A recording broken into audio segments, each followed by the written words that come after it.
It's okay. I will just go live and can you hear me now? You can't still hear me.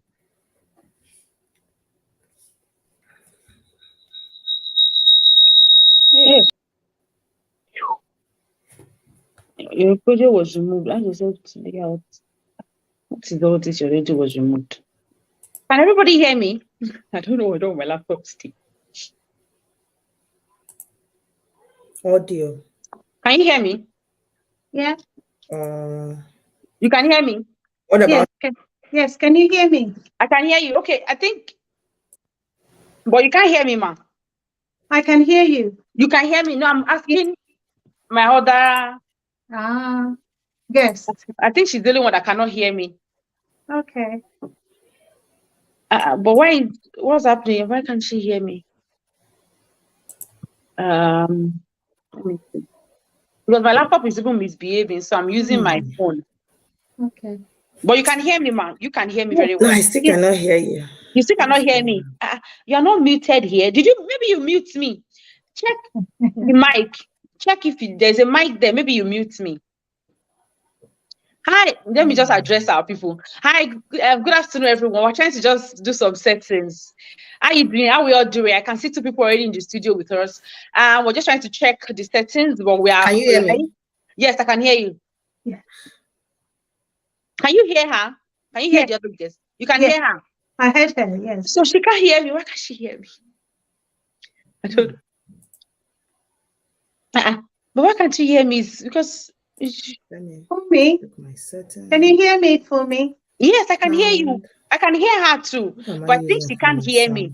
Let me just address. So we are going to, let me just address people. So we're just trying to do the settings. Please just give us a few minutes because she can't hear me. We need a feedback, right, to connect. Yeah. Are you still talking? Yes, I'm still talking. Can you hear me? Oni, I can't. I don't know what's going on. But no. Yeah, my sound is not working. Your sound is not working. But I can hear you for me. I can hear her too. I cannot hear them. Help me. Maybe she can come out and join again and see. Okay, yeah. Let me just take her out first, then she will join again. So I'll take you out, then you join again. I'll add you to the stream. I'll see you. Yes, I just want to address the our guest. Is it going to be live? Yes, we're live now already. We're already live. So I'm going to remove you, sir, from the stream. Then I'll add her back when she's back. That's what I can do. Your mic. Okay, yes. Good afternoon, everyone. Good evening if you're from Nigeria. Sorry about that. Can everybody hear me? Please let me know in the comments if you can hear me. Please. Drop a chat for me if you can hear me so that I'm sure that I'm not talking to myself. Please let me know if you can hear me. Drop a chat for me. My laptop was misbehaving this morning, so I'm not using my laptop. So anytime I'm not using my laptop, it's always so stressful for me. Please drop a chat for me if you can hear me. Just maybe I don't need these lights. I don't know. Do I need the light? Do you think I need the light? No, I can see you clearly. Actually. So I think I'm good this way. You can hear me clearly. Thank you so much. Because I don't know what's happening. So people are saying they can hear me. Good. Yes, if you can. Okay, thank you. So today we're not here today. Sorry about that. Good afternoon. Good afternoon. How are you doing? Thank you for joining me today. I should have done all that because we had some itches, So so today we're not here to, tell us about. Oh, I don't know if she's back. Yeah. Hello, can you guys hear us? I can hear you. Can you hear me? Can you hear me? Okay. I'm not sure. The point is. I can hear you clearly. I don't know why you're not. Sorry, I'm talking to my guest. They can hear you. They can hear you. Yes, so it's fine. It's not this. The microphone is okay. Is it from my end? It's not from my. If it's my end, she won't hear me. Yeah, and I can hear you. Even the guest the audience can hear me. That's okay. It's working now. Can you hear me, ma'am? Yes. Oh, perfect. Thank God. So yes, thank God. So good afternoon, everyone. Good evening. So we are live and we are doing this now. Sorry about the issues. We're just trying to put things together. Yes. So today we're not here to tell you to choose a country or not or what. No, we're not here to. It's not a negative comparison. I'm going to see it as something constructive. So I don't want you to see it as, oh, maybe I should not go to Canada or I should not go to UK. No, we are here to, if you are migrating to a new country, I feel I should get some info about the country. Or if you are there now, like when I came in, you know, there's some mistakes I made that I'm still going to do a video about. So I wish I saw people like this that told me, oh, don't do this yet, do this yet, then I'll be able to act right, right? So this is what we're trying to do. Even if you're in UK or Canada, you can still join us today because we're going to give you some info that you might not have heard somewhere else. So that's the whole essence of this. Like, it's for information. It's not for us to tell you to impose on you to come to Canada. But I always tell you to come to Canada. I'm in Canada. No, just kidding, right? Just kidding. So my guests are super ready for us. These people I have carefully selected. They are the best people you can get in Canada and UK. Just know that, yes. And if you have been seeing, sorry, I will just quickly do this. If you have been seeing about this cup, she's the CEO, she's the owner of Avoda company. You can see my cup. So if you have been asking me, I want your cup, you just go to her. Don't worry. I've always dropped the link, but I'll do it again today. So you can see it's so nice. It's so durable for your office, and I've shown you all the function before, right? So I don't want to do that now, but you can see the cup is so amazing. And this, I like it. So yeah, so she's the CEO of Avoda. If you have anything you sell too, when we finish, let me know. I'll tell them about it. That's Mrs. Becky. So yes, Mrs. Fumi Bukule is going to be talking about Canada. So when I ask Canada questions, she's going to answer that. When I ask for UK, Mrs. Becky will answer that. By the way, Mrs. Becky is a UK RN. So if you have UK RNs here that want to know about career progression, you can ask when we're at the end. She'll be able to answer just few. I don't want to take our time today. Yes, so I'll allow my guests to introduce themselves to us, and then we can kick in properly into the show. Thank you very much, everyone. So, Mrs. Fumi Bikule, please, can you introduce yourself to us and then tell us how you migrated to Canada, just briefly? Hi, everyone. Good afternoon and good evening, depending on where you are. I'm Fumi Bikule, and I was in UK from 2010, February. So I went there initially with my husband. He did his master's degree. Then there was still post-study before they changed some of their rules. So we were on post-study. Then he worked. He was working. Both of us were working, and then he got a scholarship for his PhD. So we kind of switched off that, and he started his PhD. So I also, while in the UK, studied for my master's at University of Salford in Manchester. So I've always worked like in the UK. I started my career like in health and safety. I decided that's what I wanted to do, and I progressed through. I did all my certification, did my MSc, and I've worked in different levels, like when I was trying to survive, when I was a student, and when I graduated, I then worked in my career as an health and safety advisor, and then later on became a senior advisor. So I've kind of gone through the different phases. I went to the UK with my first baby, and she was 5 months when we migrated in February. Wow. She's 13 now, and I had 2 children right there. I had my second child in UK, and I had my final baby in Canada. Like I was kind of trying to compare.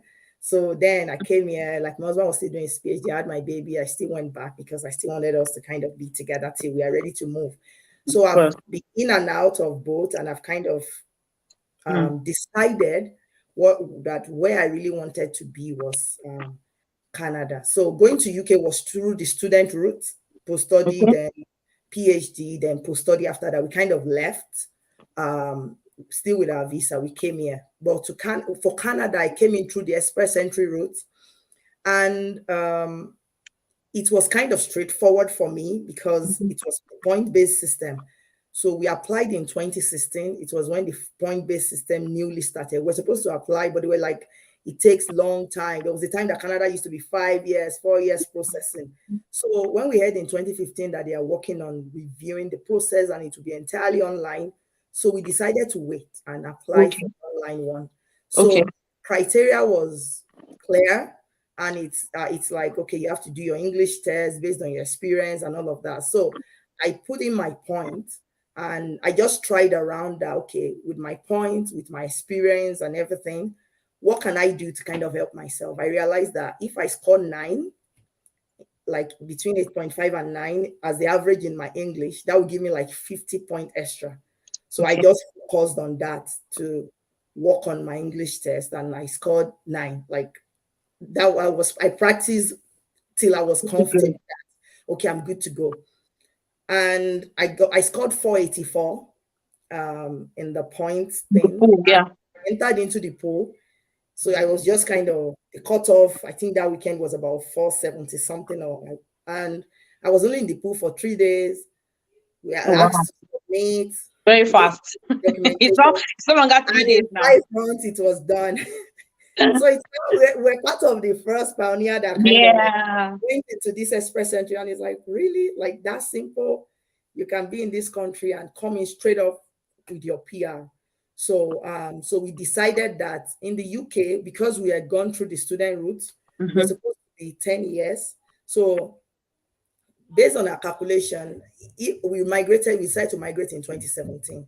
So if we had come to Canada in 2017, by 2020, we would have been 3 years and would have gotten our PR. Yeah. And then if we had stayed in the UK, I've been there since 2010. By that 2020, I would have been 10 years. So it's like, who cares? I had my work permit to last up to that 2020. We just decided that I've been in both places. Yeah. We decided and we just relocated. So by that 2020 was our year anyway. And to me, I'm not saying it's wrong, but I don't believe you need to, like, why do I need British then Canada? Some people do it, and I'm not saying it's wrong, but to me, so that's been our journey. So yeah. Thank you so much, ma. So UK was through student route, and then Canada was express entry. Yes. When it was still 5 days. Not 5 days is 3 days. Not 3 days. 3 days. It was like we got there in 3 days. Well, wow. They do it every 2 weeks, right? So it was just the timing. It could have been 2 weeks, but when I submitted, they do it every Monday. And I think I submitted, is it Thursday, Friday night, when I got my English test result in, and that was it. By the next Monday, I just got the email. Wow. Canada is no longer that cheap. yeah, a lot of people is now bold. Yeah, for sure. Thank you so much, ma. That was I love that. That was really, it's express and just sums up everything. So, Mrs. Becky, can you introduce yourself to us? And I know you are the UK mama. Like, if she mentioned the year I'm leaving, I'm like, how did you do that? Hi everyone. My name is Becky Setre. I'm a registered nurse. So I trained originally in Ghana. I finished my nursing school in the year 2000. So I worked in Ghana for 2 years and a few months before migrating to the UK. So I moved to UK in 2003. So next year I would be 20 years living in the UK. Wow. So I moved straight as a qualified nurse. So around the time I moved, there was this recruitment of nurses from overseas to the UK. It's still happening anyway. So our time was different from the current time. So the current time, you have to do IELTS, you have to write CBT, you have to do OSCE. By the time I came, there was nothing like that. So straight away, you just do your NMC registration. And then I got an agency that was recruiting people. So you just pay the agency, they give you work permit, and you move to UK. So the permit they gave me originally was about 2 years. And then when I got here, I was recruited to work for a care home. And I wasn't very familiar with the care home sort of system. So I decided to find a job in a hospital. So I moved to the hospital, and I've been working in the same city since 2003 till now. So yeah. The same hospital as well? Pardon? The same hospital in the same city? The same city, the same hospital trust. I've moved jobs a bit because when I came, I have moved jobs, about 7 different jobs, but within the same hospital trust. They have 3 hospitals in one. So far, I've moved from one to the other, back and forth for about 7 times now. It's only one of the hospitals I've not worked for yet. You never know, I might be moving again. Yeah. I like to move. I like to move. People will say, why do you do that? You gain a lot of experience. and some of them is because of professional development, because you don't want to stay at the same level forever.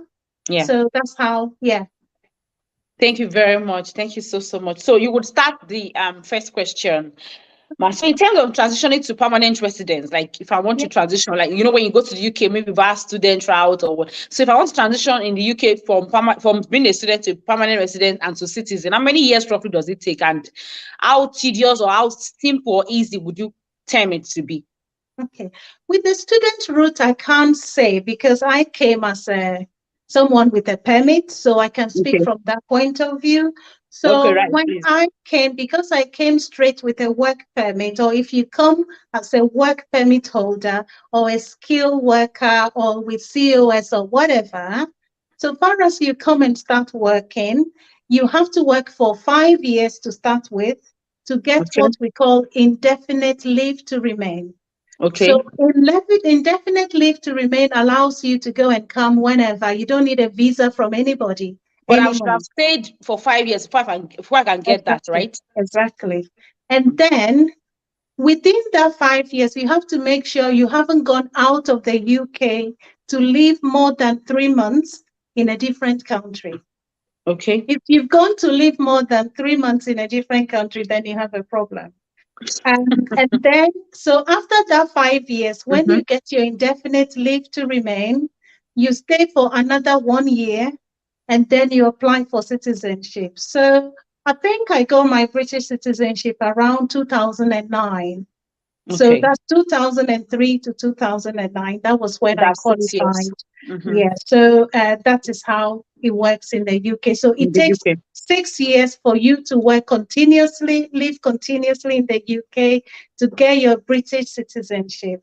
It takes you 5 years to get indefinite leave to remain. So if I get that, I can go visit Ghana, come back without, no, I don't need to worry about getting a visa from another employer to do anything, because I have some sort of permanent residency, I would say. And if I want to go to uni, I don't have to pay as an international student. I'll pay as a home student when you have indefinite leave to remain. Yes. Oh, okay. Okay, thank you very much. So with the indefinite leave to remain, do you have some benefit to get? Yes. Okay, like tuition and some of that, like what else? Can you give us one or two more? Thing, okay, so when you're coming with a permit or you have COS, it tells you that there is no recourse to public funds. So there are certain benefits in the system that citizens can get. You, as a worker with those restrictions with COS, you cannot apply for some of those benefits. But if you get your indefinite leave to remain, then you can, that is lifted out of your residence permit. So you can apply for whatever you want to. Thank you so much. Thank you so much. So Mrs. Fumi Bukule is going to take us on the Canada transitioning PR to citizen. How many years does it take? How easy or how tedious is it? Yeah, so the Canada transitioning, I think it depends on the route too, the way it depends in the UK. So I came in with the express entry route. So instead of working a few years, you get that permanent residency from the day you come in. So then you live in the country for 3 years continuously, and then you apply for your citizenship. So in total, if you come in that route, it's like 3 years. But if you come through the student route, you'll be having visa based on how long your course is. But the good thing with Canada is when you finish your course and you start working, you can then get you can apply for the permanent residence, but then they credit you some of the time you have stayed. So instead of saying you get your permanent residence in Canada, and they'll give you the time. So maybe you've been here on a course for 2 or 3 years. They could give you 1 year or 18 months, depending on how long your course has been. So someone who has been a student doesn't have to stay for the full 3 years. So they might need like 1 year or 1.5 years, and then they'll be done. And then they will get their citizenship. Amazing, amazing. Now, from this one, I can deduce that Canada transition is, I think, it's better. It's faster. It's faster than that of UK. But the thing about UK is, I think they have more of this. They have more sponsorship in UK than we have in Canada. We have in Canada, but not. Or what do you think about that, man? About the sponsorship thing? UK. When I was in UK, when we first came in, I know what she was talking about. They called it, when we came in with, they called it HSMP, right? Okay. But we were like, we know a lot of our friends who went straight into HSMP, but that wasn't really we could have applied for it, but it was more like we weren't sure whether we'll stay in the UK. So Yeah. having our certification, having our degrees was the most important thing. So we could have moved, like if my husband applied for PhD in other places, right? We could have moved depending on where he got the PhD. So the HSMP, or maybe if you're a nurse or a doctor, you have to work for 5 years, and then you get your permanent residency, and then you stay for 1 year and get your passport. But in the UK, whatever category you are in, you can, as long as you are living in the UK and your visa is valid, whatever category. We were student, then we were post-study, then we were student again, then we were post-study again. You can accumulate everything as long as you have that continuous 10 years of stay. Okay. And you just go on vacation less than 3 months and you come back, you'll be able to get the same thing. So, but it depends on what you really want. Like when we left Nigeria, I must be honest with you, Jackpot wasn't a thing. Yeah. Nigeria wasn't bad. We didn't rule out going back home from our off, right? So most of those times it was more like you're working in the bank and you're like, no, I'm not a banker. Let me go back abroad. Maybe, whatever degree I want, I can go back. So Nigeria wasn't really crazy. It wasn't really where you are like, you want to leave at all costs. So the decisions will be different. Yeah. From when you felt like you had options, the type of decisions you make will be different. So in terms of sponsorship, for me, I've always worked in the UK because I came on a dependent visa. And as a dependent, I find UK more unfair in their systems. But to me, it ended up being a benefit. In the UK, if you are a dependent, they will not make it easy for you to be sponsored, right? You can work, but it now depends on, okay, is your skill readily transferable? Like if you are a nurse, you still need to do some courses to get your conversion. If you're a doctor, you still need to do some of those things. And in the meantime, while you are doing that, no company can sponsor you because there's really no sponsorship for lower cadre jobs. Like it's not like now that you can get sponsorship for care, right?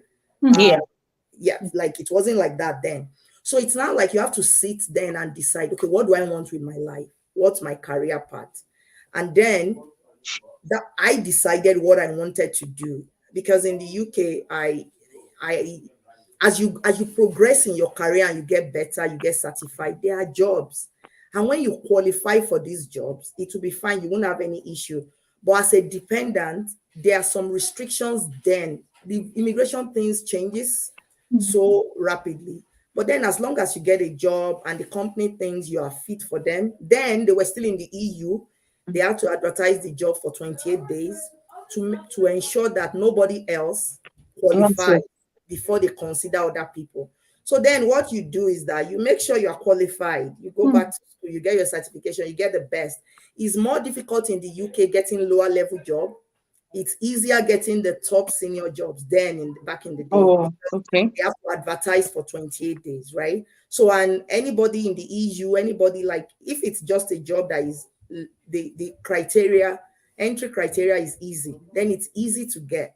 But when the entry criteria is tougher, like I'm into health and safety, you have certification, you have to do all of that. You have governing body, the way you are like engineers, that's the way we are licensed.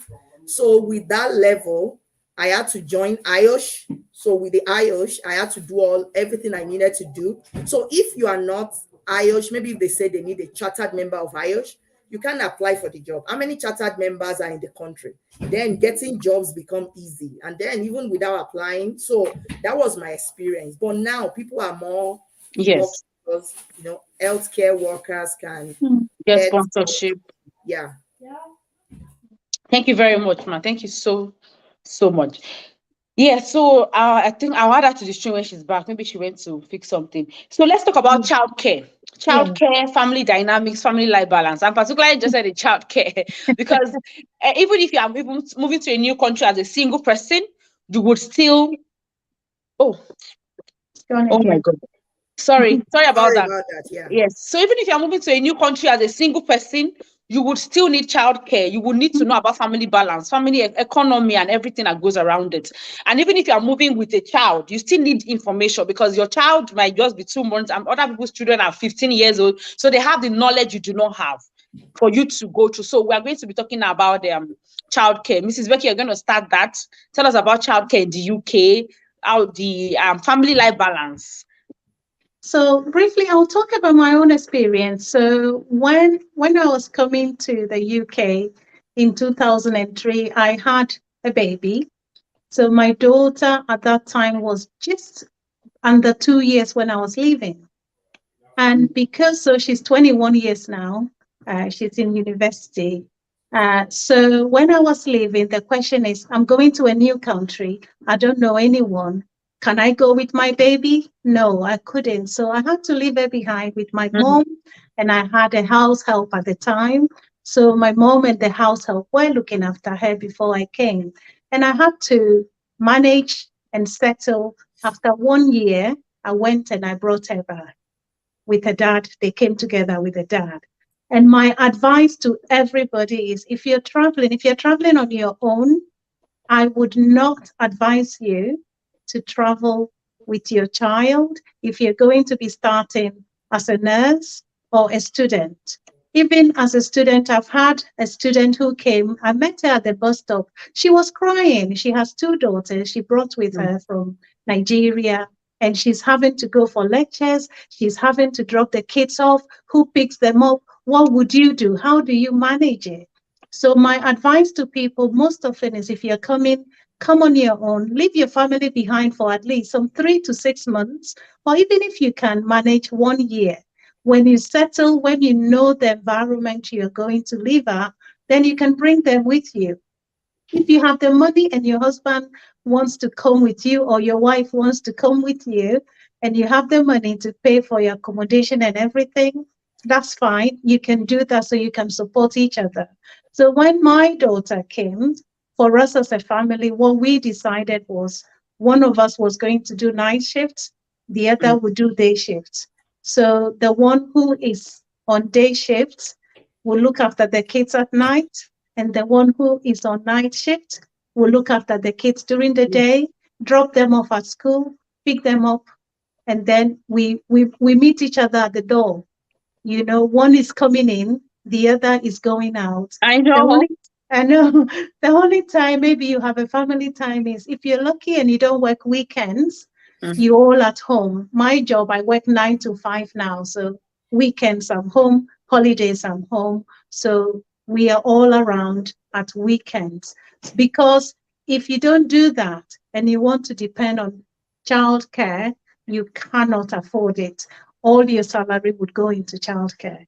And you have a lot of bills to pay as well. So it is difficult. When I had my second one, I had him here in the UK. I had cesarean section, and you can imagine you come home, you don't have mom with you, you don't have auntie with you, you don't have sister with you, you have nobody, you have no house help, you know, to do anything for you. You come home, baby wants breast milk, you're paying from your cesarean session, and you still have to wake up and do it because your other half had 2 weeks of paternity leave. He's finished and he's gone back to work.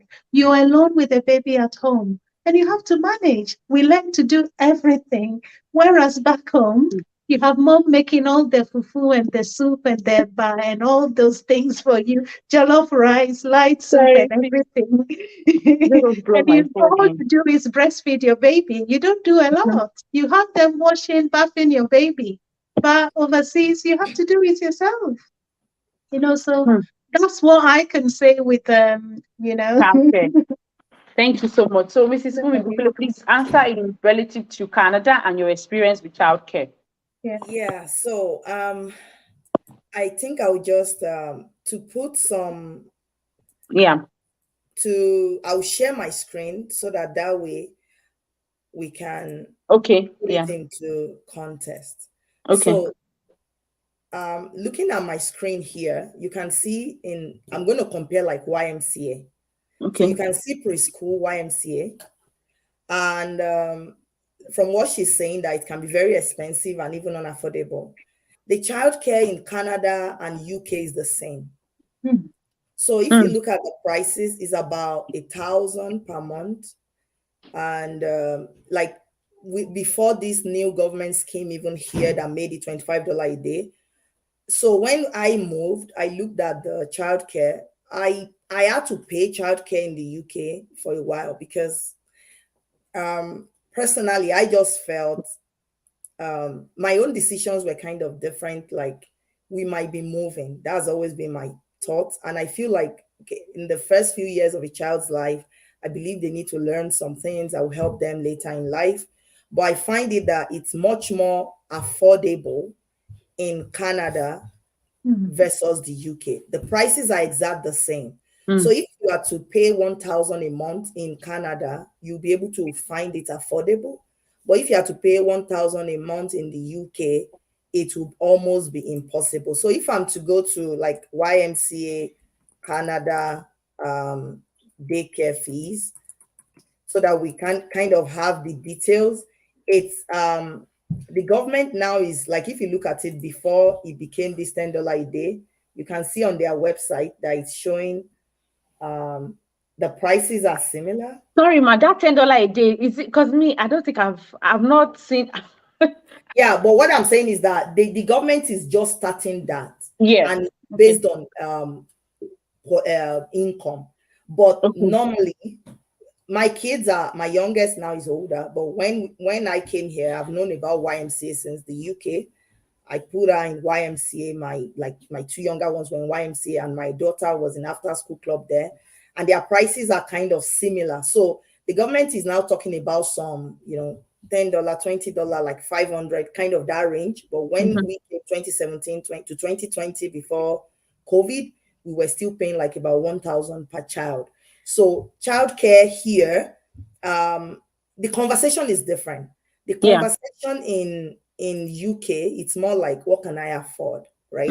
What can I afford? Like, I have all these bills. I cannot afford 1,000. How do I make do and see what I can do for the kids? But in Canada, the conversation is like, the first 5 years in child's life is important to them. You want them to have that, go to school, like have that early learning experience and stuff. But you don't talk about those kind of things if you cannot afford it, right? When you start affording it, you start having ideas. So the summary now is that, let's assume there's no government $10 a day or whatever it is side by side the same. It's about 1,000 for a child. So if you're in the UK and you are alone, or it has to influence what your career is. And those are the kind of decisions you have to make for yourself and for your family. That, what can I do in my career if this is the kind of lifestyle I want? Or do I just want to, patch up? You find out that in UK, there's a lot of under G childminder. People will just say, 10 pounds. Somebody will just put like 20 kids in one room, just put them in front of TV. So you find a lot of people doing that. They have someone who is, people just look for someone who is on off, someone, people helping each other. It's more like, I want the kids to be somewhere while I'm able to go to work. Whereas here, it's like, okay, I can still make this work. And at the end of the year, you still get some portion of it back in your tax return. So without talking about the government thing, let's assume you are paying the 1,000 per child. You can claim up to 8,000 back in tax return per year. So they will take that 8,000 from your income bracket. So if your income bracket is 30% tax, you get 30% back in tax return. If it's 40%, you get it back. So that way, there's still an incentive that you still get a portion back while your child is somewhere. You don't have to decide what your shift is. Like when I was in the UK, I had to do care job for the first few, like 1 year plus, because I had to work at night so that my husband can be home with my child. Like otherwise, there's no way you could figure it out until I found my feet, went back to school, and then I was able to put my kids in childcare. So it's available in both places. but there are more options. There are more options in Canada, right? There are more options here. Yeah, there are more options here, and there is more flexibility here. So you find people here, they are spoiled for choice, because now you find people who have their grandma. So you could say, why do I have to pay 1,000, right? When I have my grandma too. But then because they can afford it, they can get some of it back. It's not like, oh no, my baby is now 3. I want them to interact with other kids. Yeah. So you start thinking about options for your child, options for your child's development, your goal as a family. So the options is like there here for you to decide. Do you want day home? Do you want daycare? Do you want them to stay home with grandma? Do you want to go to daycare and just pay if you don't have any help? But in the UK, your option is like, you see that somebody works nights, one of like as couple, somebody works night and stay with them, or you look for someone with $10 a day. And if your child comes home with cold cough or maybe like a bruise, then you. So does it mean they can't bring their Miss Becky? Does it mean you can't bring your grandma in UK to stay with your child? And do you have limited options for day home and schools? Okay, so apart from you as a couple doing your own thing, if you've been here, you've made friends, you can help friends, your friends can help you. If you go to church and you meet people in church and they can help you, there are some students who do like childcare, sort of child minding sort of thing, and they don't charge as high as when you go to the, the mainstream child care people. So there are all these other little options available there, but you can't come straight and someone straight away. Yes, I actually brought my mom when she was there, and she came and lived with me and helped look after my daughter. They can do that. Maybe 6 months they go back. But one thing to bear in mind is that our parents, when they come, they're living here. After 2 weeks, they want to go back home. They can't cope with this place. They find the life very, boring. They have no one to talk to. So they stay with you a small time. Oh, I want to go back home. I want to go back home. But the option is there for you to bring your family to come and help you. Yeah. Okay. Yeah, just if you don't mind if I just say something. Yeah, so what I was meaning by the options is like there are two different things that we are co-mixing. It's just to help the audience kind of clarify. Yes, sure, There's a difference between babysitting and childcare. That's why I'm saying that. Okay. Yeah. So babysitting is I have friends, they can babysit for me. Yes. I have, people in church, they can babysit for me. It's different from if you're like, okay, I want my child is 3 or my child is 2 or at a particular level, you want to be like, okay, you want them to interact and start doing some early learning. So when I'm talking about that, I'm talking about the early learning, not, do you get what I mean? So that's kind of like, if you clarify, if you can clarify that point for the audience about the UK, about the early learning and about the babysitting, because I think the examples about friends helping each other, like I could help my friend. That doesn't mean I'm an early learning educator or I'm teaching the child. No, but that's different. Yeah. Completely different. Yeah. Yeah. They have the nurseries, there's the under 2s, there's the under 4, under 3 programs that you can send your kids, but it's not everyone who is able to afford that and send their kids to that in the UK. So for that reason, you find someone who can help you. And the government actually does give about 570 hours free education to kids between 3 to 4 years. Okay. That's for some nursery, but you have to top up the rest. So people can take 15 hours a week and it's free. You have to pay the rest anyway yourself. So yeah, there are all sorts of different options out there. Okay, so let me pick it from there, from that free education. So what is obtainable in the UK when it comes to free ed? You said 3 to 5 have it free. So if they're less than 5, I pay. Okay, so when the kids start school from 4 years of age, so 4 years, I think they start doing like half day sort of thing. By the time they get to 5, 6 years, they're starting proper education. My son is 11 years old now, so I forgot that bit. But when I can tell you that when they start so he went to preschool or pre-whatever at 4 years, and from that age, it's free. So until 6th form, education is free. You don't pay anything. But when they go, unless, of course, you decide to send your kids to private school, that's different. But the public school from year 1 to year 11, which is in Ghana. Those days I went to Form 5 or whatever they call it. And then you go to 6th form, which is year 12 to 13 in the UK. So all that education stages is free. But when the kids go to university, it is paid. But the government gives the loan. So you have the option to take the loan, or you have the option, if you have the money, you pay for your children. I have a friend who paid all the 3 years. So the kids here, they pay about 9,200 and something per annum for their education funding. That hasn't got to do with accommodation. It doesn't have anything to do with feeding, just the tuition fee. So it's only university that they pay fees. Okay, so does it mean that from age 0 to before you get to university is free in the UK? Is that what you're trying to say? From age 0, before they start the preschool, which is 4 years going, Okay.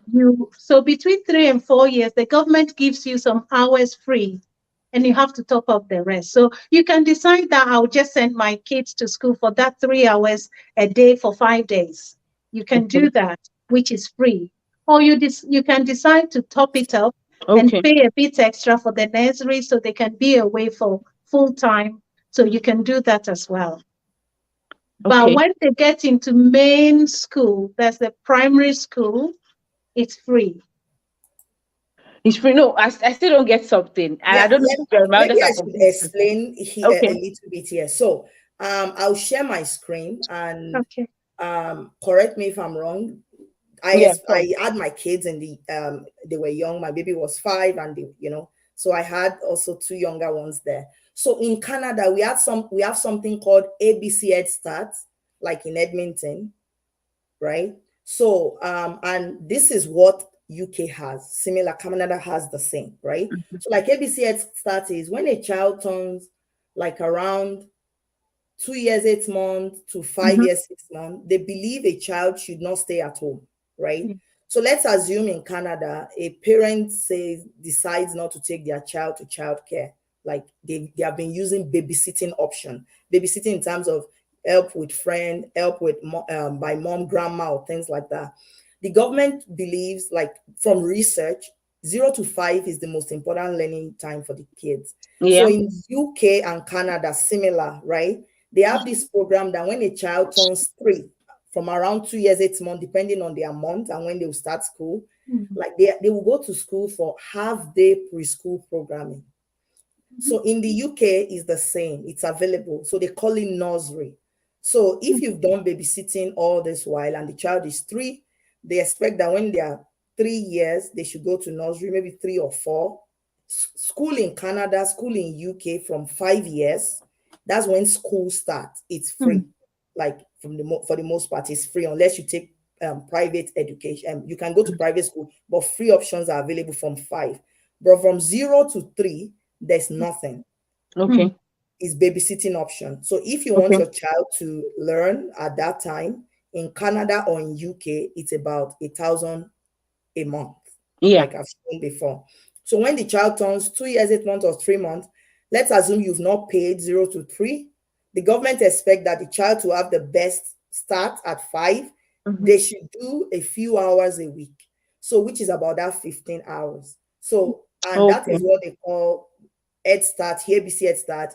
The Catholic School Board calls their own 100 Voices. You can read about 100 Voices too online.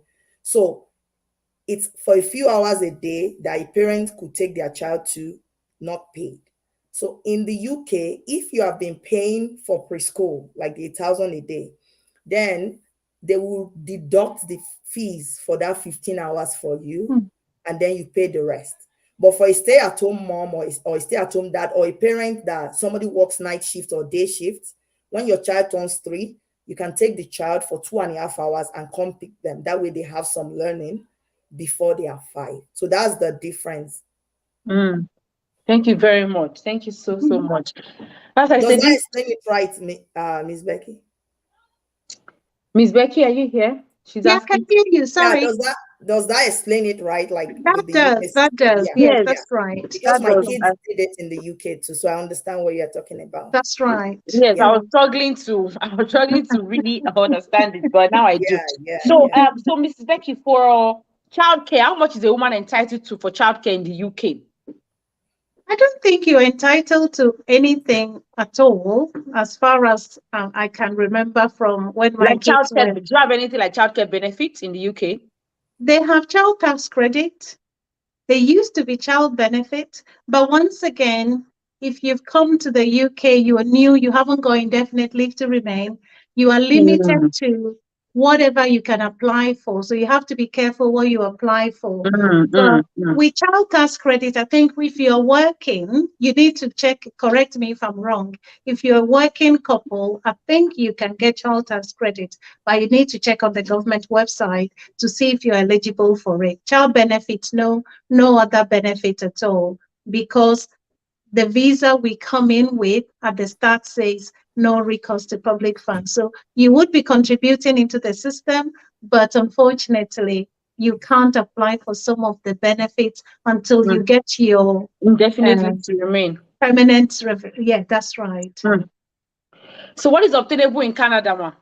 This I like this discussion. It's so I love discussion that is engaging. It's quite engaging. Yeah, so I like to go with facts, so it's not like I'm making Yes, up. I know. She's a professor. I'm not a professor, but I just like to, like, sometimes it's also good so that you are sharing Yeah, the right thing. the right information.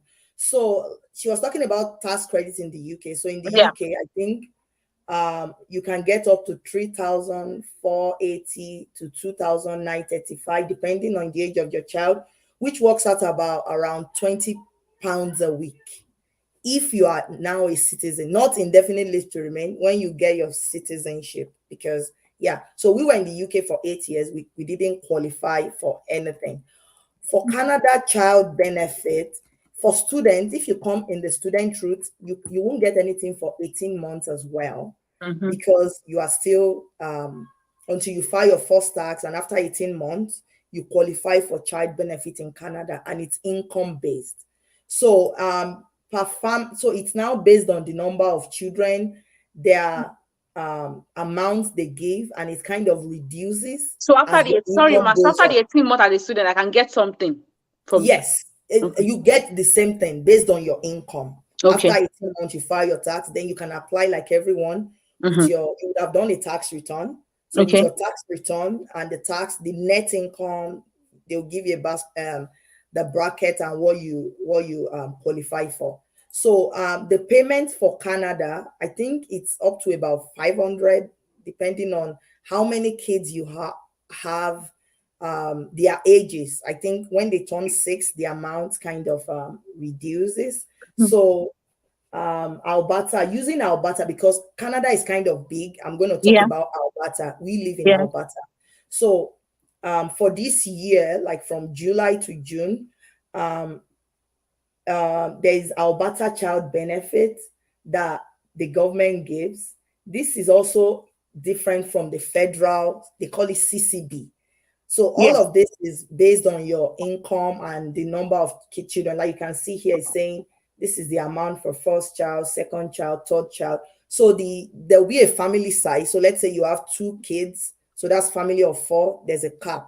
So when you're a family of 5 with 3 children and your income is the same, they'll probably give more because their expenses is kind of like different because they have different kids. So the province also adds more. So it usually is around whoever is new, still trying to settle in, still at that base income. I think for a family of 4 with 2 kids, if they are still earning around 50,000 or less, like in their first year, they should be able to qualify for at least 500 per child. They will get more from the province, and it kinds of builds on. So if you're a student or whatever, as long as you're legally here and you've worked for a year and filed a tax on the 18th month, it's the same. It's based on your income. So you can just check all of this online. Thank you so much, ma. That's Really, I would have loved to get. Okay, I'll get the links from you and I'll add it to the description of this video. Okay. So yes, I'll get the links from you. I'll add it to the description of this video. So we are not taking question yet, but I just quickly want to answer this person. I want to ask. We have about 4 questions left for them. Then audience can now ask questions so that it's more organized. But because we are talking about this, let's quickly take Tolulope's question. She said, "Is childcare more affordable in Canada in relation to nurses' salary?" Oh, no, we can't do nurses' salary now because we are not talking about nurses solely today. We can give you a broad bracket of, generally. I don't want everything to always be based on nurses. You get the channel is for everyone. So today we're not talking solely about nurses, but we can give you a rough bracket of like what you can get, right? So she's saying so I'm going to now remove that nurses and say, is childcare more affordable in Canada in relation to average salary? Yes, you can do average salary, not necessarily nurses, please. So Mrs. Bumikele will answer that question. Yeah, so yes, I would say yes, because we don't want it to be based on nurses alone, but Yes. I like to go by data. So if we go by online, if I check nurses salary UK, I think what is coming up as the average nurses salary, there's a government website here. Let me share my screen. So there's a government website here that I go by, and this salary varies. It's called the Alberta Alice. So this is where employers kind of go to look at, okay, is this employment in demand? What you need to get this. And it says the average for Alberta nurses Alice is 72. So when we are talking about this amount, some people do overtime, they do more hours, but if you just do your regular hours, you shouldn't earn less than this, like according to the government. So there will be range, like if you click on it, it will show you the range of, some people who are like in their per hour starting salary overall when they have become like senior. So the range kind of moved based on your years of experience. So the government, the Canada, this thing in Alberta will probably track this trend. So your salary will be around this. So I will also give the link to the Alice website to yes. I'll collect all the link. Yes. So yeah, after so the on show, Alice just check. website is every career. So as someone looking for jobs, you can go there and actually know that what is the range? What should I be earning in this career? Oh, So nice. for UK nurses salary, the average from No, sorry, ma. So is this are you going through Google now? Going to that same Alice? Oh, that Alice is for Canada, right? This Alice website is here this is for Canada. I'm talking about Canada for this. That any career you want to do, like it tells you now that you need minimum of 4 years post-secondary to be a nurse, is federally regulated, is medium. Oh, so it gives you like a rough. Give you analysis of. Oh, I need this website. I need it. Yeah. Yes, it's a government website. So this is for nurses. So for UK, registered nurses, it's kind of like, and Mrs. Beatrice can kind of correct me because it's your field. You've been there for years. So you can comment on what the salary is. So this is kind of the pay category. Like it's saying people start base 22, median 26, and up to 37. So that's what they expect nurses to make. Not when they are saying this, they're not talking about someone who is working overtime. Like we are talking of 35 hours average. 40 hours. If you will work overtime, you get more, like in both cases. So to answer your question, man, to use facts is, if I'm earning this amount and I have to pay 1,000 per month, right? Childcare in the same area, one person will be able to afford it more. So based on the nurse's salary, everybody can check whatever their career is, beginning career, mid, and late, 1,000 a month for a childcare, based on your priorities as well. You would then look at it to say, okay, from this amount, can I afford it? So I would rather stay on that. I hope I didn't answer your question with a question, right? Because what can be affordable to me might not be affordable to you, even if we earn the same salary. But if you look at both from the numbers, I'll say if it's 1,000 and one person is earning, let's say 72 to start, it's a new fresher, and someone who is a fresher at 22, the 72 will be able to afford 1,000 more than the 22. That would be my answer, but it's never really based on so many other factors. If you're a single income family and it's the only that income coming in, it might be different. If it's kind of like there are other incomes, it might be different too.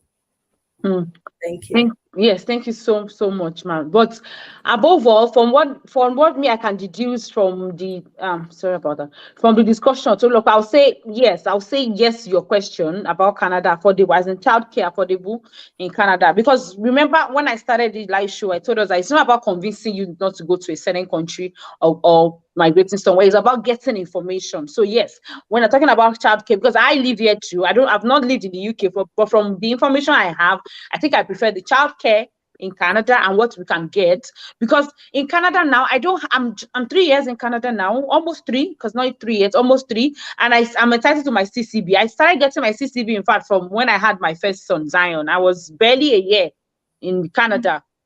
Okay, 9 months pregnant. So okay, let's say I was a year in Canada when I had my baby, and I was entitled to CCB. You just have to have a regulated hours. Once you are able to fill the hours.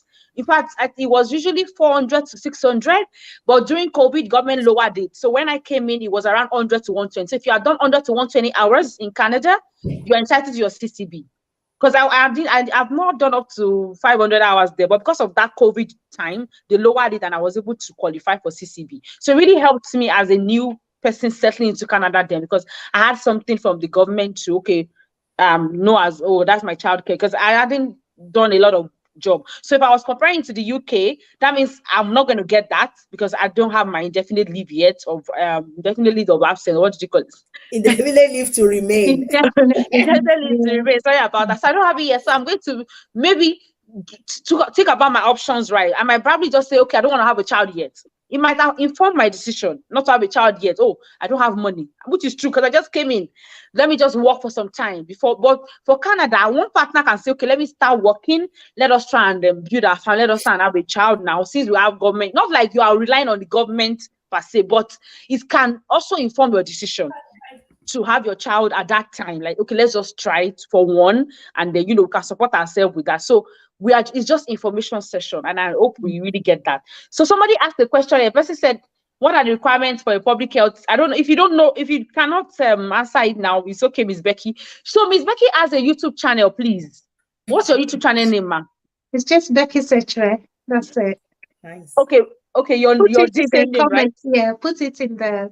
Yes, I'll put it there. So she has a YouTube channel and she's been in the UK for 20 years. So I'll tell you that she's a bundle of knowledge because I'm sure she knows a lot. So when you're talking about career progression for nurses, what information you need, go to her channel. You can drop a question for her so that she knows the kind of video you like her to do. So even if she doesn't have that video, she'll just, okay, let me do this video for my audience. So she has been in the UK for 20 years. So that's why I try to carefully bring people that I know that are rooted in whatever I want to do. I don't just bring people to my live show. So she is I will just put I'll put her YouTube channel name here. Please search for a channel name. Somebody also asked a question about becoming a UK RN. I'm sure she can give you that information. Precious, please subscribe to our channel. Precious, subscribe to our channel. She will give us a brief before we go, if we still have time, because we are running out of time. But subscribe to our channel. She has info about UK if you are looking for UK information. So I'll say just ask her that after the show. She'll be able to answer it. So about maternity leave, what is obtainable in UK, ma, for maternity leave? Do I get paid if I'm on maternity leave? Okay, so to qualify, in the UK, if you're working as a nurse, we have different options for you. Either you are working in the NHS or you are working in a care home, which is private. I work in the NHS, so I can talk about the NHS. So everyone in the UK, you are entitled to 1 year maternity leave. That 1 year maternity leave, if you're working for the NHS, you have to qualify for the maternity leave. So you should have worked for your employer for at least 11 months. When is your due date? Or let's say you've worked for 1 year to qualify. So if you qualify, you will get 8 weeks of full maternity pay. And then you will get another 18 weeks of half of your pay. plus maternity allowance, or we call statutory maternity pay. So in total, you're having full pay for 8 weeks and you're having half pay for 18 weeks in addition to this statutory maternity allowance or pay. So together, that is almost like a full pay again. So, and then another 13 weeks half pay alone. No, not half pay, 13 weeks of statutory maternity pay. And then the final 13 weeks, you get nothing. So when I had my baby, I had about 6 months of like full pay and then 3 months of half pay. So at that time, it's like I need to go back. By the time my baby was 9 months, I decided to go back to work because I can't stay for the rest of the 13 weeks without anything. So 6 months, I would say you are having almost like your full pay. The next 13 weeks, you're only getting statutory maternity pay, which is a little bit around half of your salary. And then the last 13 weeks, you get nothing. If you have money, you stay for the rest of the 13 weeks. You haven't got money, then you're going back to work. So 1 year is guaranteed for your husband or your spouse. They are entitled to 2 weeks of paternity pay as well. So they will stay with you for the first 2 weeks or whenever they decide to take it. So, sorry, I just want to clarify. So when you say at full, you said the first. I didn't get that. The first. So when you say full, am I getting my full salary? The first 6 months. 8 weeks. The first 8 weeks, which is 2 months. Oh, 2 months. You get full salary. My full salary. Okay. Yeah, and then 18 weeks, you get half salary plus 18 weeks statutory maternity pay. Oh, wow. And if you combine those two, it would be almost like your full pay. So okay. I would say you're getting about 6 months of your full pay. All right. And then 3 months of just statutory maternity pay, which is not so much. And then the last 3 months, you get nothing. Okay. I get that. Thank you so much. So for Canada, what is obtainable in our Canada? Yeah, so if you don't mind, I will just I was in the UK and the maternity thing, just for other people that are not nurses. Exactly, sure. Kind of okay, maybe nurses is a bit more different. Just imagine. Yeah, it's because we call it like enhanced, because there's NHS under the collective agreement, right? Exactly. That's agenda for change, they call it. Yeah, so it's that's under for the NHS union that you get that. So I was in the UK, I wasn't a nurse. So this is the government of UK website. So when you are in UK and you are not a nurse under another agreement, you are just working just for the sake of other people, it's 90% of your income for 6 weeks. So 90% is almost your full salary for 6 weeks. Then you go to, there's a specific amount, it's 156 for the next 33 weeks. If you earn less, if your 90% is less, that is when you go less than this, right? So I was in the UK, in my experience, I only took maternity for like 2 months, right? Because once you come off 90%, then you drop to like 600 and something a month. Do you get what I mean? It won't even pay the rent. So like, just to put, so that to kind of put it in context. But if you are in NHS, you get 50% of your salary plus that 600 plus, right? The 156. Oh, right. Get that. That's what you get plus your 50% salary. And then after that, it goes to zero for the last 6 months. So it's up to you. You can choose to come back to work at any point. So just to share my experience on that. And so for Canada, this is the government of Canada website.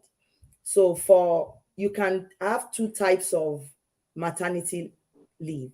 You can choose 1 year or you can choose 18 months. Yeah. But you have to decide from the beginning. You can't say, I'm going to take 1 year and then change it to 18 months. It won't work that way, because your percentage of pay will be based on option you choose.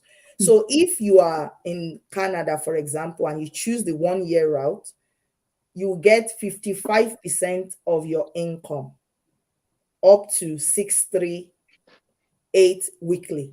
So that's like averagely you get about 2,000, around 2,005 Canadian dollars if you are going for a year, right?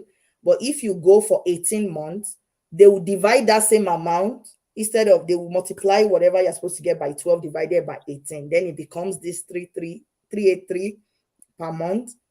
Then that would be about 1,500 thereabout a month for 18 months. That's why you have to pick one. So that like if you're supposed to get like that 25 versus 15, you decide upfront.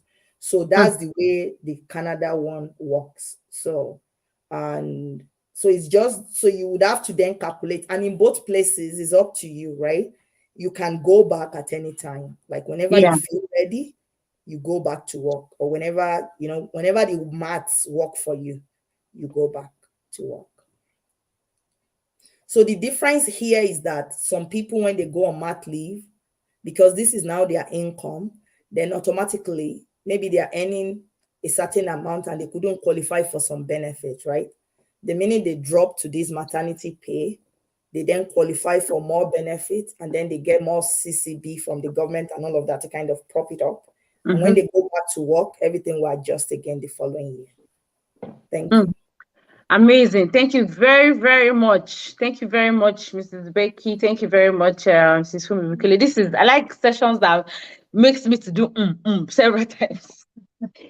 So I want us to, because I've been talking about so many things that are, deep-rooted. I want us to maybe catch some fun, because I have like 2 questions to go. So afterwards, then I would bring the audience question. We'll not be taking a lot of questions, please, because we spent 1 hour here actually. So I don't want us to go past.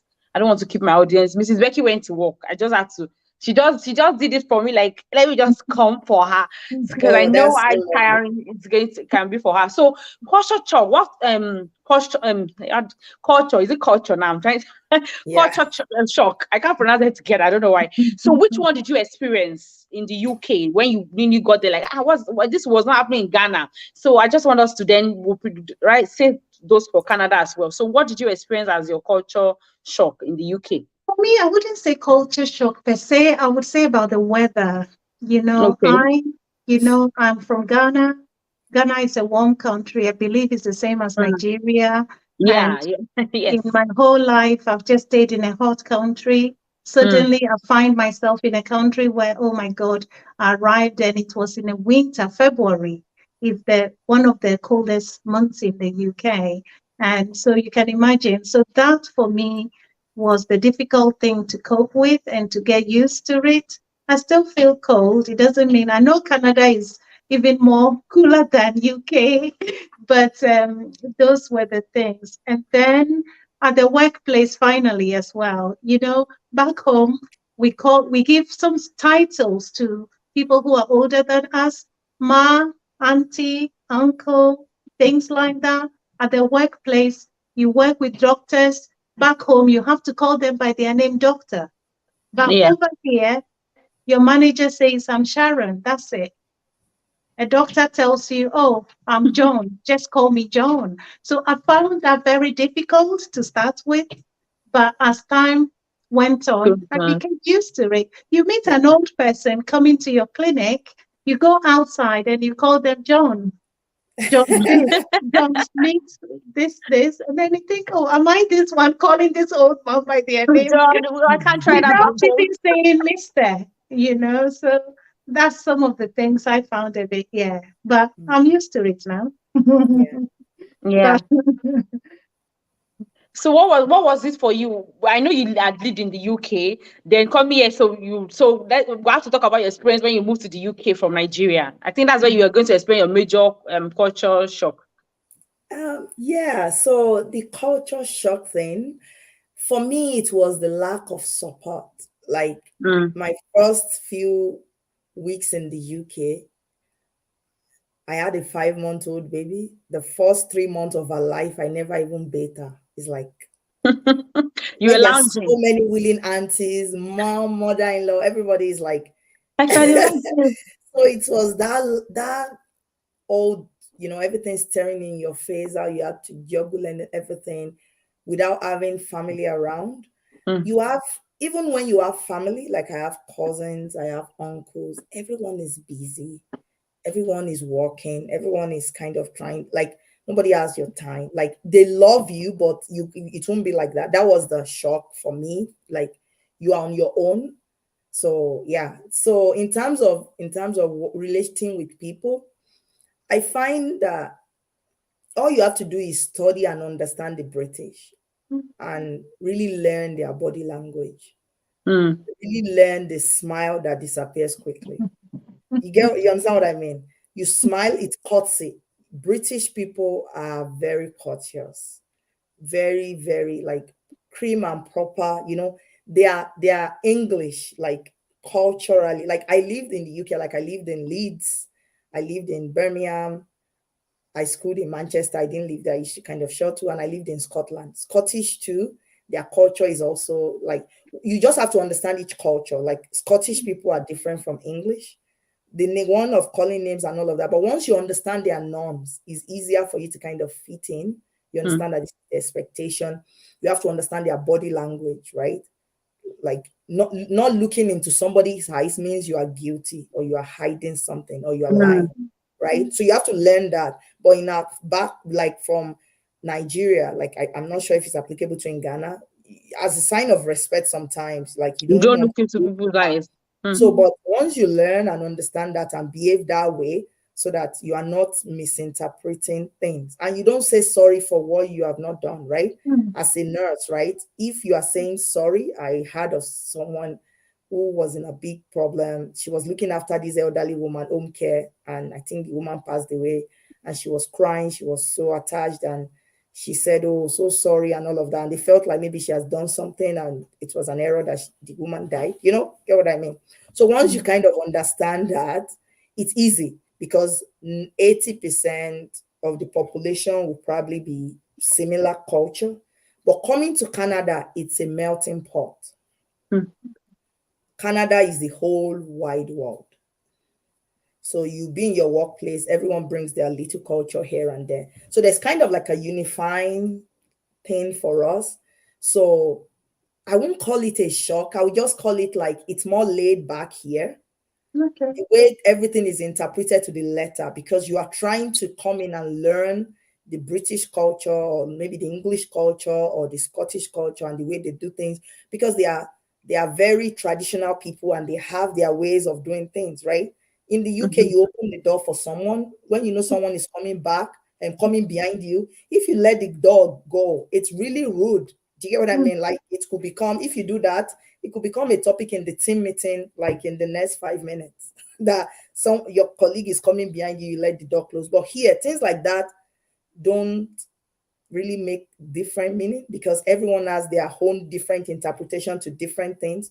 So there's that kind of move towards, okay, each to their own. This is the way this one takes it. A British look at it from the British lens, but you're working with an Indian, a Pakistani, maybe a European, everybody is different. You just bring your own thing. So it's not as rigid. So that's what I'll say about that. Thank you very much. I just want us to quickly take 2 more questions. Please, audience, let us prepare our questions. Start typing your question in the chat box. I'll see them, I'll pin them. We can answer a few of your questions. If you need anything about UK, like I've said, go to Mrs. Becky's channel. For Mrs. Pumibikule, if you want to buy a Avoda cup, I am not wearing a necklace today. She has a very beautiful necklace too. If you check my Instagram page, you'll find it there. I have a couple of that there on my page. So she's also a business guru. Don't worry, I'll bring her again to come and tell us about business that you can do in Canada, so that you don't believe people on paycheck to paycheck as immigrants.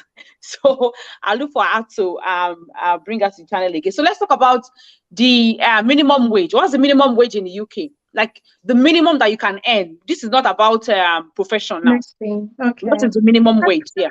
I was looking earlier. The minimum wage is about £10.90 per hour.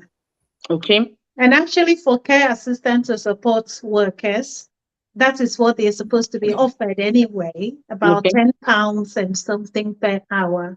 Some places could be paying a little bit less than that, but that is the current minimum wage. All right. Thank you, ma'am. For Canada, what do we have, ma'am?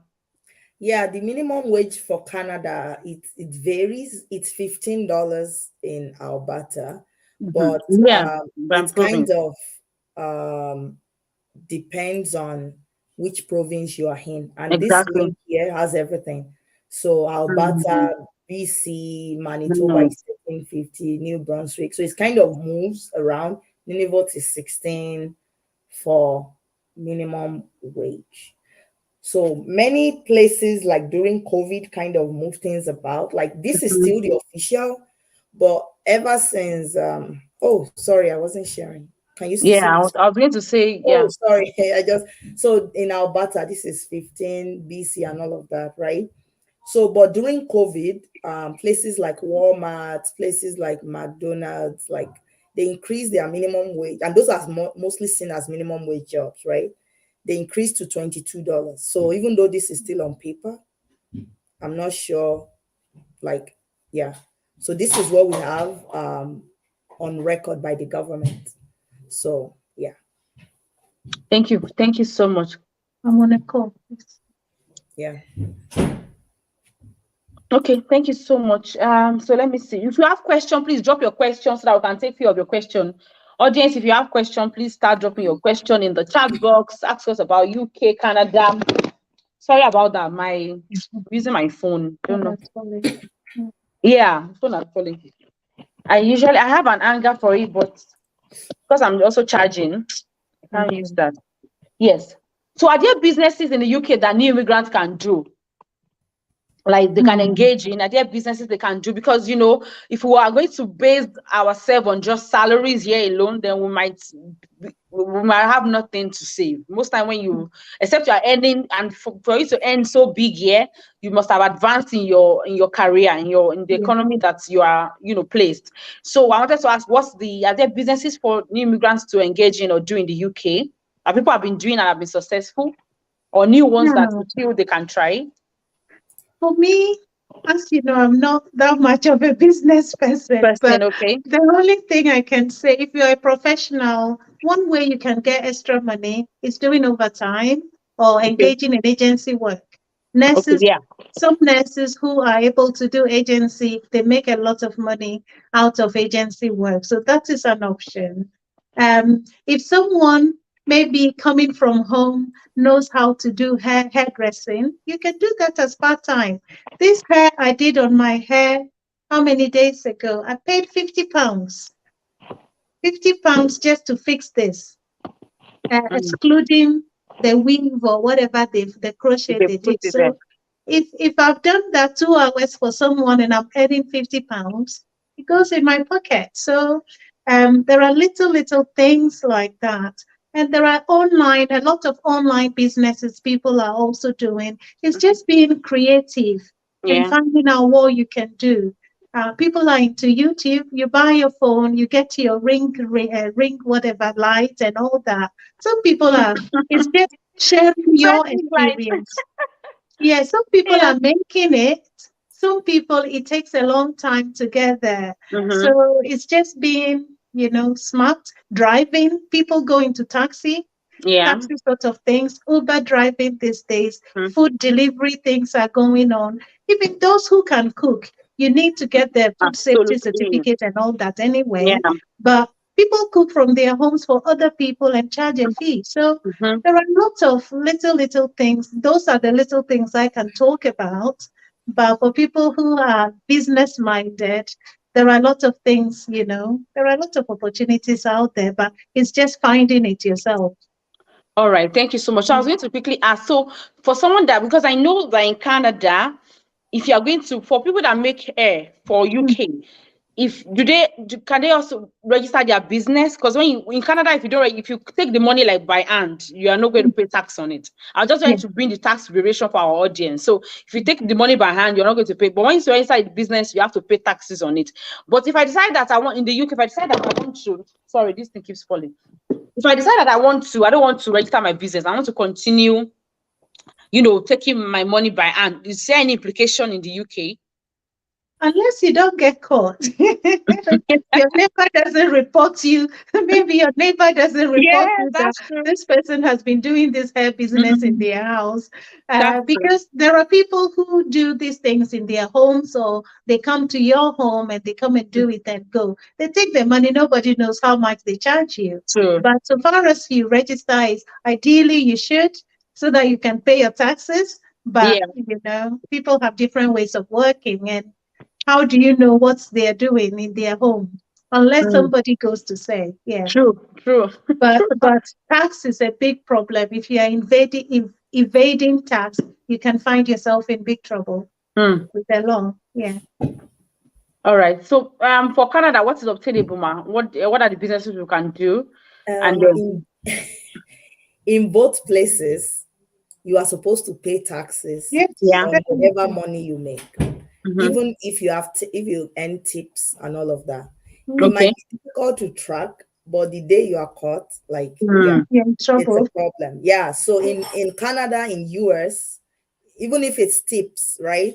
Home-based business, whatever, you pay for it. But I find that in UK, I was into like a consulting service, not like business trading and stuff like that. But I don't think it's different. It's same in both places. But I think with Brexit, it's kind of changing a little, because before, if you do business in UK, you have access to the European market. Even on Amazon, like I sell on Amazon, Amazon said now if you sell in UK, you only sell in UK. If you want to sell globally now, you have to move either to Brussels or to Germany. So that way you have access to European market. So, but for Canada too, it's like you are Canada, US, Mexico, there's this NAFTA, all their free trade agreement. So whatever business you have to do, you do it. Like, I'm for doing things right. It's good for you. You have your peace of mind and you have opportunities to grow. When you are making hair and you are collecting the tips and you are spending it, you are not accounting, you pay a little portion of taxes, right? Like you might even make hair and there's a free amount in taxes in a year. Like, it depends. Maybe it's 10,000 or 16,000, depends on the province you are. That is a tax-free amount. I think in the UK, your first 10,000 is kind of like tax-free amount. Let's say that first 12,000, it's tax-free amount. So that means you can still legally make hair and report it up to 12,000 with no tax. But if you don't report your taxes, how do you grow? Like, how do you now say, okay, I'm making this hair now, I want to open a business, I want to open a shop. How do you track what you are doing? How do you kind of, how do you even know if you are doing better or you are progressing? Tax is a portion of your income. People get stuck in that rut because they want to eat everything, right? But then if it's not on your taxes, then you can't apply, either it's loans, either it's grants, either it's legalizing the business or, making it bigger, or you can't do that. So in both places, it's whatever you have to do. Every place have their rules. You just have to know it and do it well. Yeah, UK, like if you are selling things, everything you sell has to be final price. VAT has to be included. So let's say I buy something and the cost is £20 that I want to sell it. If VAT is 20%, I will say the price is 24. Straight up, you say 20. What's the price? 24. But in Canada, they will tell you 20 plus tax, right? So you just have to figure out that. So all those laws, all of those things kind of interact. You just have to learn it. It's everywhere their own.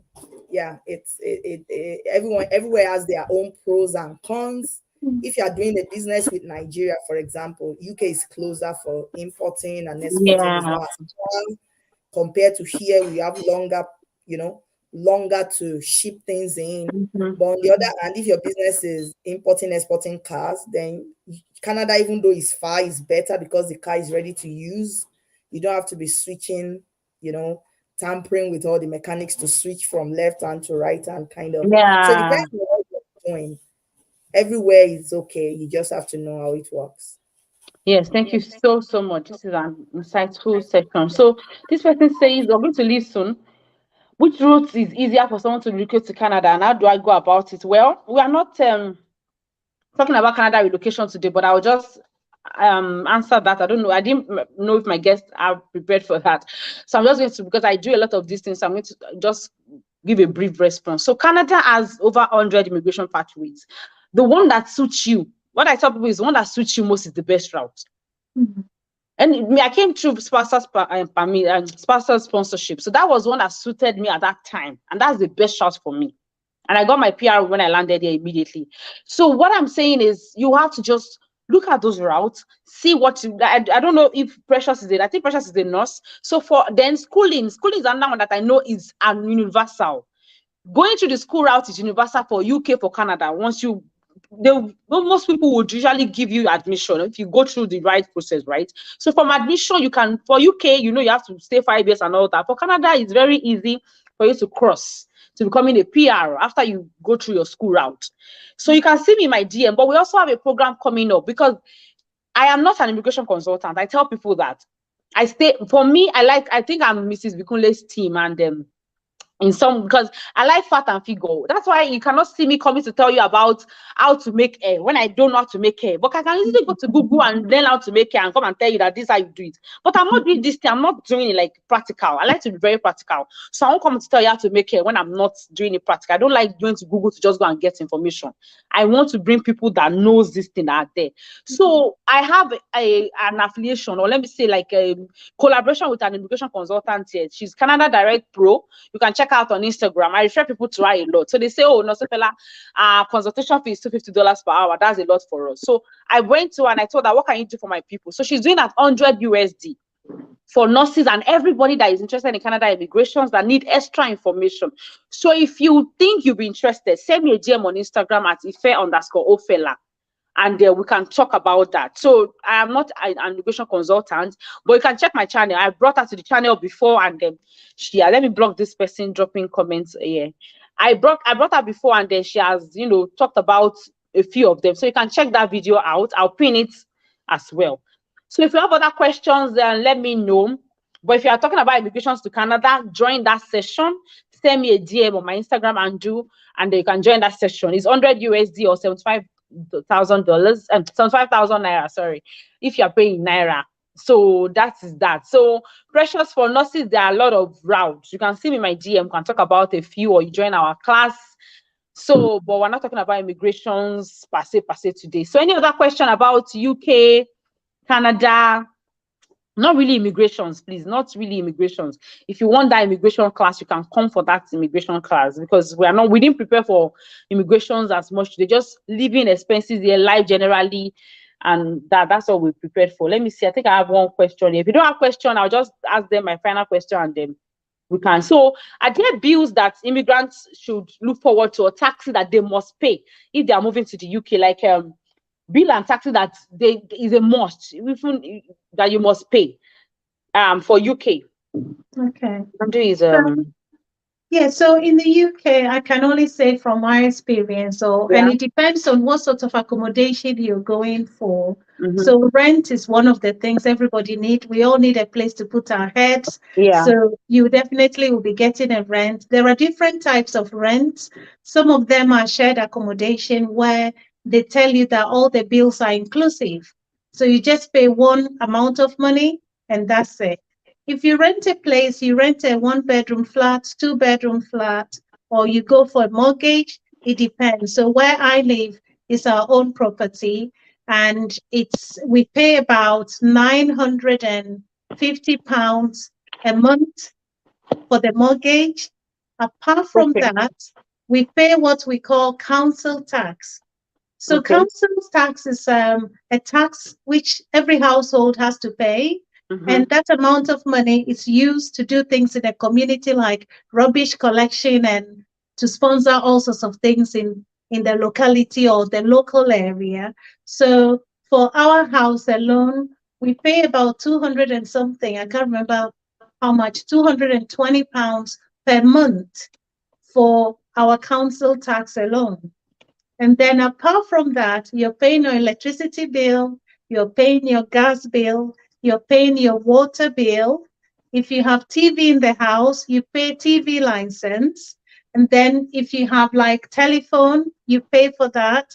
You pay for your Wi-Fi. So it depends on what you want. I know some people who are new immigrants, they decide not to have a TV because they don't want to be paying TV license. They don't want to pay for their cable, whatever they're using. Like I use Sky News and Sky whatever TV. For my TV, internet, and telephone, I pay about £70 a month.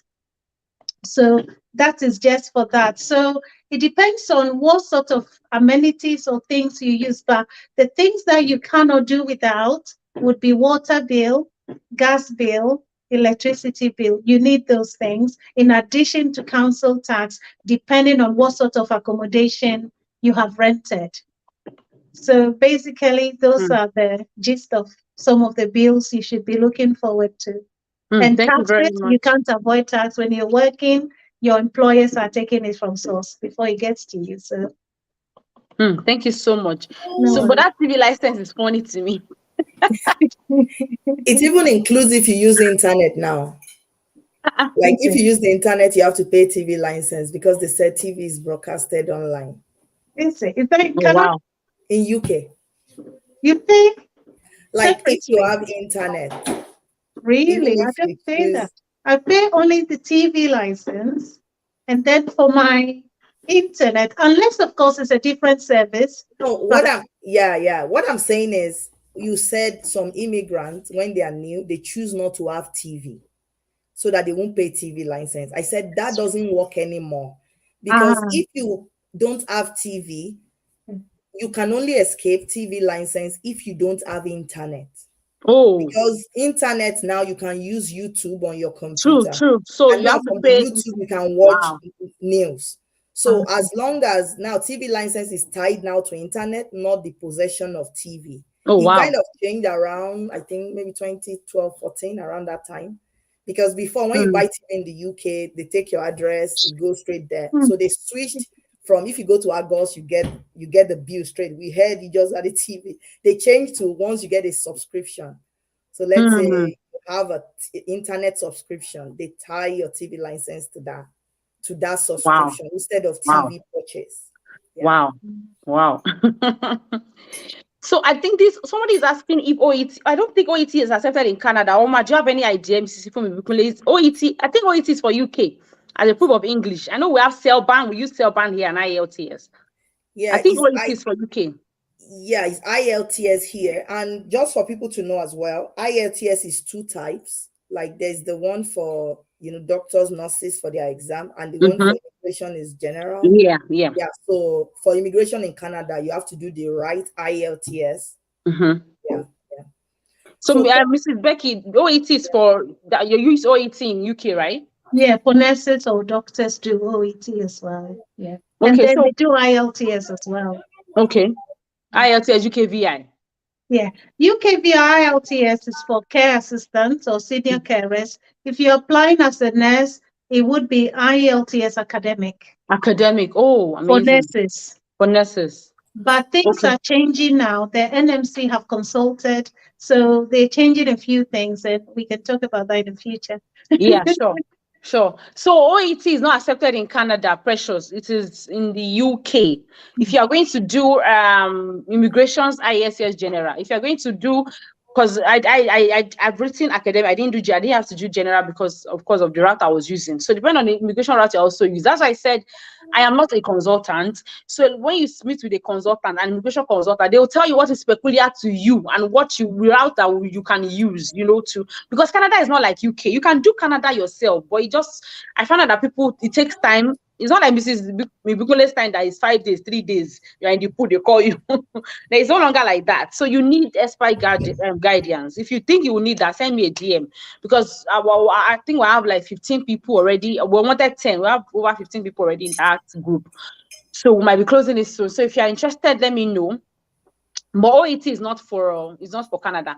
Do we have further questions? If not, we'll be rounding up because we spend a lot of time here. If you have further questions, we'll take one or two more. If you don't have, then we'll just close it. Do we have questions, audience? Do you have questions? It seems, because I see that people are glued. People are not leaving. When the people are leaving, I see that they are leaving, but people are actually glued to do so. It shows that they are gaining information from this session. I actually love this session. It's really loaded. So if you have questions, we can take one or two. If we don't have, we'll just say bye-bye from the studio. But if you have questions, we can take one or two. But what's your general advice for someone that is relocating to Canada? What's your general advice for them, Mrs. Fumi Bikunle? What's your advice generally for them? So my advice is Canada is great. I find it like if you do the if you are hardworking, you would do well. Things are like I find it that the taxes are similar to, if you look online, if you look at taxes in the UK, taxes here, when you start coming off, it might be easier to pay lower taxes in UK because the basic amount you're on 20% tax up to £50,000. Yeah. But the higher rate of 40% is high. It's a big jump in the UK.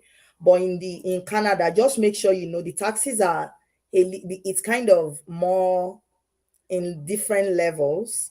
Okay, yeah. So sorry, ma, you didn't answer the Canada part of taxes and that we should expect. Okay, so we can check that in. Yeah.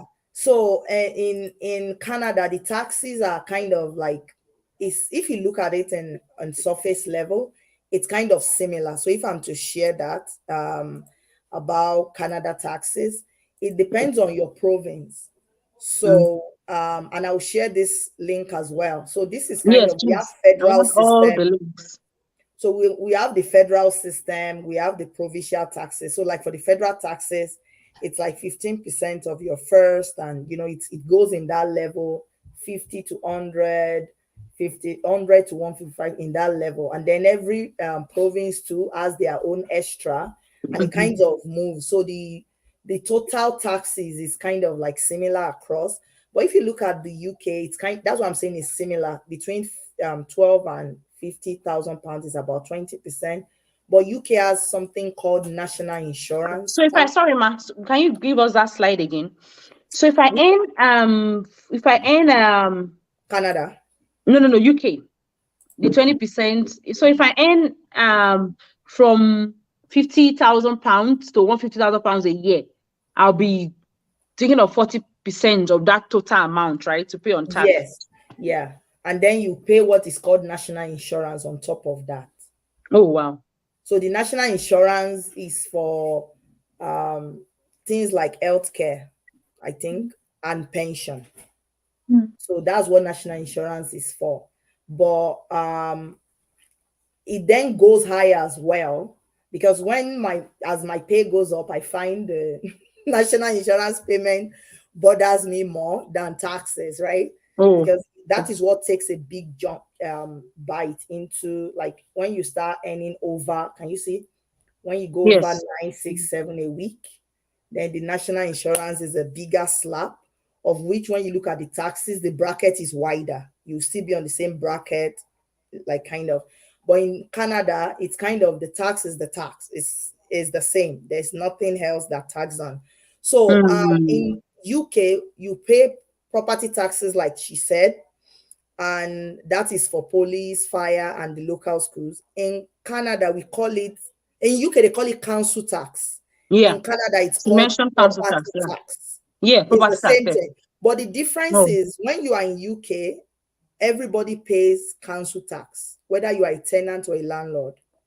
But in Canada, tenants don't pay council tax. It's lumped into your rent. Your landlord is responsible for it. So your rent is one round bill, kind of. You pay your rent. It's not your business what the tax is, but usually landlords. That's for in Canada. That's for in Canada. Yeah, that's why you don't hear about property tax until you buy your house, right? Exactly. I hear about it when I was in my condo. But in the UK, a tenant pays it. But in Canada, your rent is your rent. And what she says about all this inclusive, we have similar thing here that we call, if you live in an apartment. If you live in an apartment, you pay one rent, and the rent wraps up everything, including all your utilities. Some places may ask you to maybe pay for electricity, but things like water, waste, and all of that is in apartment. But when you live in a house, either you are renting or you've bought your house, you have to pay your property taxes as a homeowner, but as a tenant, you don't pay that. So that's kind of when people say rent in Canada is kind of higher, it's like you are looking at rent. By the time you had the property tax in Canada, it's still called rent. So it's just kind of knowing what the difference is. It's just wherever you are, just be able to plan, be able to save, watch your credit history. That's something that people need to know, whichever country you are in. This is not like Nigeria. We're rounding up now. Yeah, so you have to know that you are able to use your credit card, pay back on time, would determine your future. Something as little as not paying £20 or not paying $20 would wait for you. There's a record of everything. And understand each country, understand how it all works. Make sure wherever you choose, everywhere is good. Just make sure you know what works, what kind of lifestyle you want for so many other reasons, and work to grow and know the right things to do to move on. Thank you so much, Ma. So your final words, Mrs. Becky, for people trying to move into UK so that we can round up this session. Okay, just keep trying. Some people have tried and tried. They are not getting the opportunities. Keep trying. Life, you can make it wherever you are. It depends on what you want for yourself. And when you travel, make sure you work hard, live within your means, save money, save, and you'll be fine.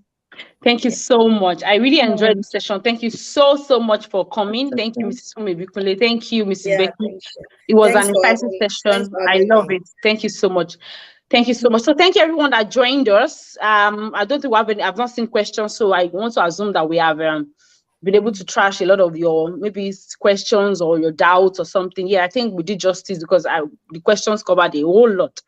And this is the session that people should actually rewatch. It covers, and the links will be available. If you check the video underneath it, there's something called description box. It will be available. All the links I'll get from Mrs. Ibikule, and you have all the links. So you can actually read up again on your own. We have to be able to do some research. I'm also going to go through those links myself. Thank you so much for coming. I really enjoyed the session. Thank you, Mrs. Becky. Thank you so much for coming. Thank you, Mrs. Ibikule. Thank you. So I'll be saying bye from my studio now. Bye, everyone. I'm going to sleep now. It's almost 10 o'clock. Sorry. Wow. I know. It's fine. Thank you so much. Thank you, Ma. Thank you, everyone. Bye. So we'll be ending the broadcast. Thank you so much. Bye, everyone. Bye.